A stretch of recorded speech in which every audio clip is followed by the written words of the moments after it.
Hello again. It is time for part 2 of our viewer questions. I posted a video on Instagram, TikTok, and YouTube asking, what questions do you have about the carnivore diet and or anything else, metabolic, lifestyle things, whatevs. And today we're going to get through the next set. Now there was one more question that came through on Instagram and I want to make sure I address it. So we'll start with that. It is, do you think carnivore could help my osteoarthritis? Now osteoarthritis is one of the most common forms of arthritis. And I am going to say, yeah, I think it could. A lot of the problems that come in with osteoarthritis are inflammation related, and carnivore is excellent for lowering inflammation levels. So it's not going to hurt to try. I would say give it at least 90 days and be nice and strict with it. I probably wouldn't include dairy. I'd probably do all meat, all seafood, eggs, and butter. So when I say dairy, I mean like liquid dairy or cheese. Butter is typically okay for most people, and I think you can include it in the beginning, and then see what happens. And let me know, because I am very curious to see what improvements you see. But I do think that there's a strong possibility it could really help to alleviate the symptoms that you are experiencing. We're going to move on to the TikTok questions, and I've always found that TikTok is the place that I get like the most hate. It's minimal still, but I don't know what it is about TikTok commenters. There's a lot of hate. We got a lot of good questions though from some very nice people, so I think it's funny. The first one, 1.5-year carnivore here. Honest question, what are your credentials / background besides just being on the carnivore diet? So I have a double major management and finance degree, and I discovered nutrition in 2016. I saw Mark Sisson on the Joe Rogan podcast. I bought all of his books, and I've just been going down the rabbit hole of nutrition and metabolic health and lifestyle and biohacking since then. So currently no nutrition degree, no doctor related medical training or anything like that, but there are those things in the future. I am considering going to a medical school of some kind, though probably more the naturopathic route. And I'm definitely now, probably in the next month or so, going to begin the nutrition certification training, because I just feel like, for a lot of people out there, there's so many talking heads on YouTube, and I love learning, but I also want to be able to, I want you to trust me. I want you to be able to know that I've had the training and the background to be giving you information. And a lot of people, unfortunately, I do that. I endeavor to only release content that is highly accurate, well-researched. I don't like to do a lot of clickbaity stuff. I do a lot of experiments on myself, but I personally feel like ethically that's my responsibility to make sure I'm giving you the best information possible. But there are still a lot of people out there that are like, they will not listen to you if you don't have a few letters after your name. It's just the way it is. And I'd hate for people that need that reassurance to be left behind and not be able to improve their health just because of that. So that's something that I'm working on. I'm constantly educating myself. I love learning, so that will be super fun. But yes, technically my degree is in management and finance. The next question, every time I go carnivore, I get a diverticulitis flare. Why does that happen? Diverticulitis is a condition where small pouches called diverticula can form in the wall of the colon, and they can become inflamed or infected. Now, if you're switching over to a carnivore diet cold turkey, if you're susceptible to diverticulitis, there's some reasons this can happen. A lot of it is just moving too fast and switching over. I would say you really need to ease into carnivore and allow your body time to get used to the drop in fiber and the rise in animal fats and proteins. You need to give your body time to start ramping up bile acid production. You need to take care of your electrolyte levels. Make sure that you are not getting dehydrated, because that can be a reason that you would become constipated. And if you're constipated, that can irritate those diverticula, and you don't want to do that. If you really want to try carnivore, there are some things you can do just to dial it in so that you don't have a diverticulitis flare. The very first is easing into carnivore instead of going cold turkey. The next up is prioritizing leaner, easier to digest meats in the beginning. So as you're making that switch over, start to up the meat, but do it with leaner cuts of meat to allow your body to get used to this way of eating first. Stay really well hydrated and make sure you have some electrolytes on hand. It is vitally important. The brand that I use is Element, and I'd actually like to take the moment to thank them for sponsoring today's video since we're talking about electrolytes. Element is an electrolyte brand that has 1,000 milligrams of sodium, 200 milligrams of potassium, and 60 milligrams of magnesium. This is the raw, unflavored. This is what I would recommend you get. This just has the minerals in it, no flavors, no sweeteners, no nothing like that, and it's not going to irritate your diverticulitis. You just want to make sure you're doing at least one packet of these first thing in the morning while you're making the transition over to the carnivore diet. Electrolyte imbalances are so common in the beginning. You want to avoid the keto flu symptoms, but also you want to make sure that your bowels and your intestines are just, everything's moving correctly, and staying hydrated is a great way to do that. I'd mix this in 16 to 24 ounces of water at least once a day. I'm doing like 3 packets a day, but you can, gauge on how you're feeling and see if you need to use more than 1 packet. Right now, Element is offering my viewers a free sample pack with any order, so you can head to the link in the description. It's drinkelement.com/JennyMiddich. That's DRINKLMNT.com/JennyMiddich and get your free sample pack with any order today. Sometimes just getting to where you're like ketovore, where you're just eating a little bit of plant material, can also be helpful with diverticulitis. But I also think that if you're able to get into full carnivore and give your body time to heal, I think that that issue could really begin to heal itself. There's a lot of, when you're looking at, like, if you Google this condition, it's like, oh, you got to have a high fiber diet. But fiber can be really irritating, so I kind of feel like it's a feedback loop. But, try some of these tips and see if that helps. I really do think you will be able to do carnivore. It's just going to take a little bit of time to let your body get adjusted to it. The next question, do I have to count macros on my second week and I'm not losing anything?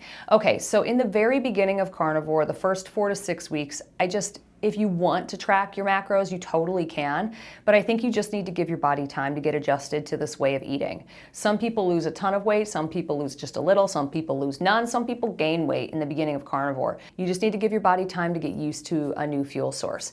After 4 to 6 weeks, I would say if you want to track your macros and start like dialing them in, like either lowering the fat, raising the protein, or vice versa, I think that's worth it to do.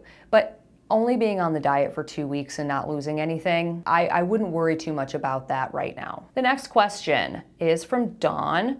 This is my 3rd time doing carnivore. How is it sustainable for over a year?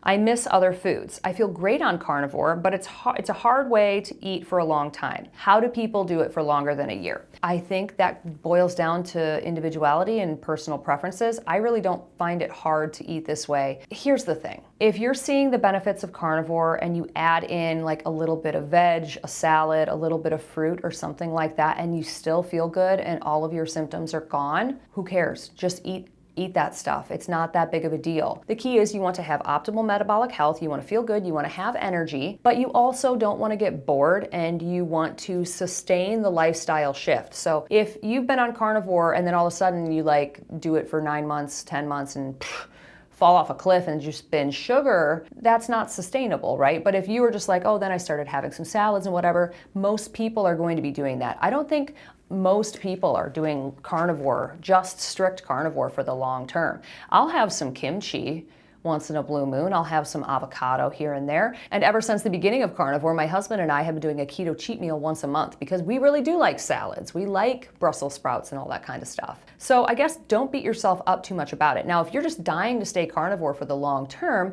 I would say find some interesting recipes to mix it up. Anita Breeze, Ketogenic Woman, Chris Cooking Nashville, Courtney Luna. I have a bunch of recipes. My new book, Complete Carnivore, has 80 carnivore recipes in it. You can pre-order that now. I'll put the links in the description. But like there are tons of recipes that you can use to mix it up a bit. So I would say do that. For me, I'm an incredibly boring person. I can just do steaks and eggs and bacon for a very long time, but then I'll get bored too. And then we'll throw in some tuna sashimi or a seafood salad or ribs or some chicken wings or something like that. You just got to figure out ways to make it fresh and new. And you know what? If you have a salad here and there and you're still feeling good, I still consider that a win. Salads aren't what got you to, your rock bottom in the first place. It wasn't what made you gain all of the weight that you had gained, right? So I wouldn't be too hard on yourself. It's okay to eat some plants occasionally. Next question, what can I do about oxalate dumping? I have a skin rash, very itchy. I want to get through it, but it's very difficult.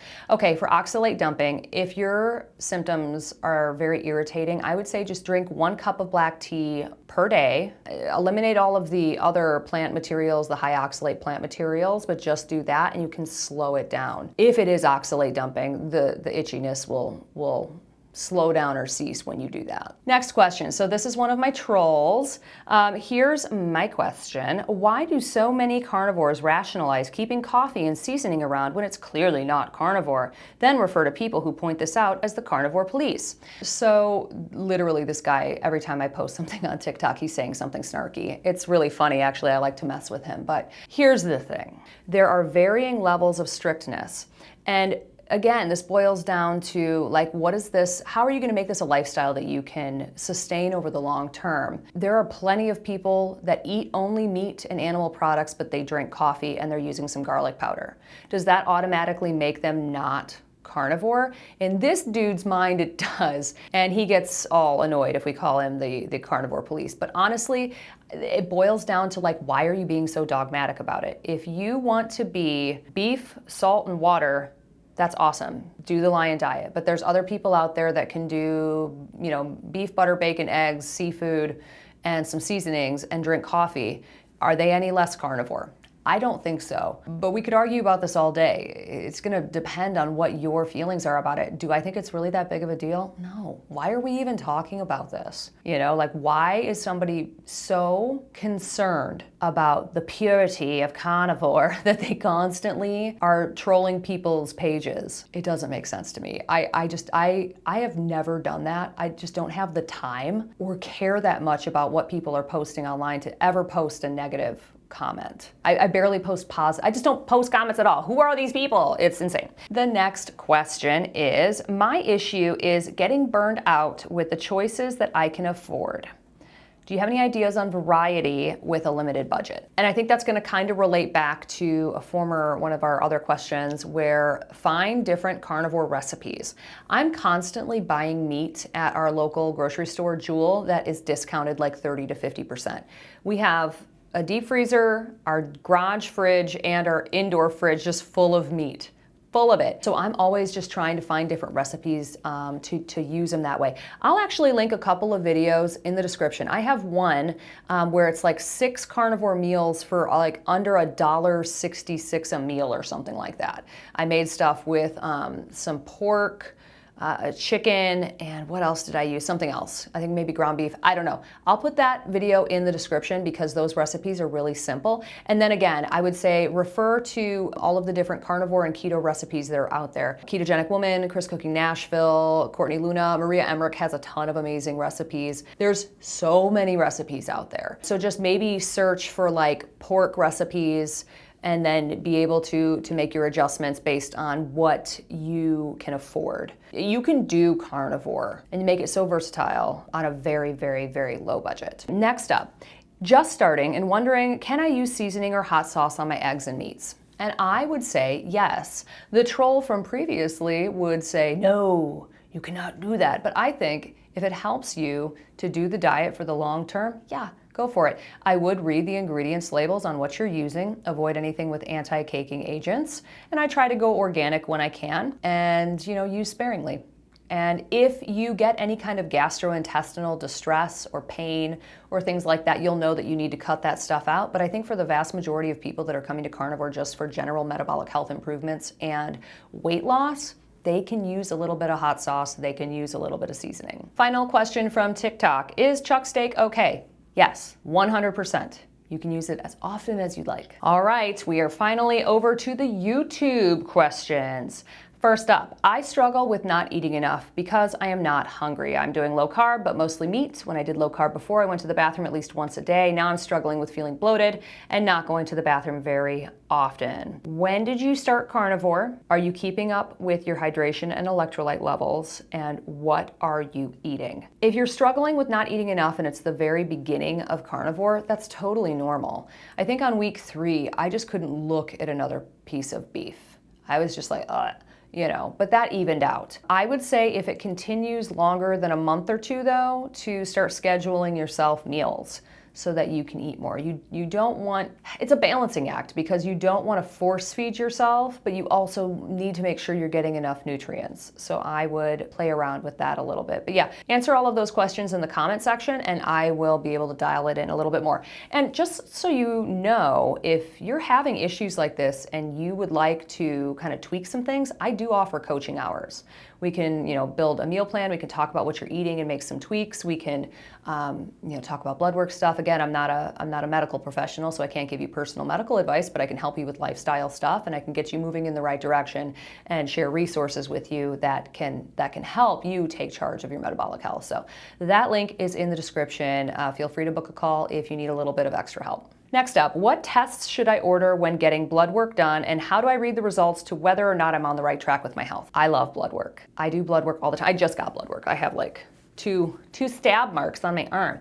Yeah, blood work is great. I'm going to link my carnivore blood work playlist in the description, and there's one video in particular you should look at. I will link that one as well, so you can just dig into that one if you don't want to go through like the 20 videos that are on that playlist. But it is beginner carnivore blood work. So I would say start with a comprehensive metabolic panel. On that, you're going to have fasting glucose, AST, ALT, like kidney and liver function numbers, and electrolytes. I would do a fasting insulin, an A1C, a lipid panel, a GGT, a vitamin D, and an HSCRP. If all of that sounds like a foreign language to you, that's okay. Watch that video and I will lay out exactly where you can order those tests. You can also have your doctor order all of them. None of them are weird. None of them are expensive or special. They will order all of them if you wanted to use your insurance, but all of that will be linked in the description. So this person has a lot of chronic health conditions and they've been on carnivore for 2 weeks and they're not feeling any difference, haven't lost any weight, belly still feels bloated, have trouble with constipation, take magnesium citrate and PREORDER for, I don't know what that is. Really want to lose weight and feel better. What am I doing wrong? Okay, you've only been doing it for 2 weeks, so give it another few weeks to let your body adjust to things. But I would say the very first thing I would do, cut the dairy, cut the cheese, cut the yogurt, and increase your hydration levels, use some electrolytes. That can be really, really helpful. After 4 to 6 weeks on carnivore, if you've done all that, you're still not losing weight, I would start playing around with your macro levels. I would say lower your fat intake and raise your protein. This is a very specific situation here. So I would say a coaching call would also be beneficial for you, but I would start there. Cut the dairy, and then give your body a few more weeks to get used to the diet. And then from there, maybe try playing around with your macros a little bit and lower the fat just a little bit and raise the protein. All right, next up. So this person is doing kind of a ketovore version of carnivore, wondering why their BP is still high. They've only been doing it for a month. Okay, so I would say there's a few things that this could be. You need to probably increase your magnesium intake. That would be really helpful. There's a great magnesium by BioOptimizers that has 7 forms of magnesium. I'll link it in the description. I believe there's a coupon code as well. I would definitely start playing around with that. And also 1 month is really not that long. Give it a little bit more time. I will also say though, my husband has been on carnivore for, God, almost 3 years now. And his blood pressure is still slightly elevated. He still has about 4 pounds of visceral fat to lose. So if you have elevated visceral fat levels, that can be driving your high blood pressure as well. So I would say give it more time. Perhaps if you're eating really high fat, lower the fat a little bit and raise the protein. And then I would say check out my lipotoxicity video. I'll link that in the description below and see if you meet any of the criteria for that, because that could also be what's going on. And if you have some blood work that indicates like elevated triglycerides, fasting insulin, and fasting glucose, you may have a touch of the lipotoxicity. So I'll link that video as well and try all of that and see if it helps. This comment has 2 questions in it. The first First off, how important is it to go grass-fed / free range? This person lives in South Africa, and that's just really cost prohibitive. So I do not think you need to do that. If you can afford it and you prefer the taste of grass-fed meat, do it. It's marginally better nutritionally for you, but you can eat just conventional meat and see all of the health benefits. I eat conventional meat like 90% of the time. I'm getting some meat from Billy Doe Meats and Ozark Valley Wagyu and a few other, like Butcher Box has some organic stuff. I'll link all of that in the description below if you are interested in more like grass-fed organic kind of stuff. But I also buy a ton of meat from just my standard grocery store, Costco, Aldi's, Walmart, you know, wherever I can find it. Conventional meat is still going to be just night and day better than eating ultra-processed foods. So no, you do not have to go grass-fed, grass-finished everything in order to see health improvements and weight loss on a carnivore diet. The next part of the question, which calculator would you recommend one use to determine fat to protein ratio? There's a lot of free apps out there. I don't really know which ones are available in South Africa, but the ones that are available here are MyFitnessPal, which is the one I use, Chronometer, Carb Manager, things like that. There's tons of food tracking apps, so just figure out one that works for you and use that. I was originally just gonna do 2 parts, but I think we're gonna do 3. I'm gonna cut this video here. Be sure to hit that subscribe button and come back in a few days when I will have part 3 of viewer questions. So I'll see you in the next one.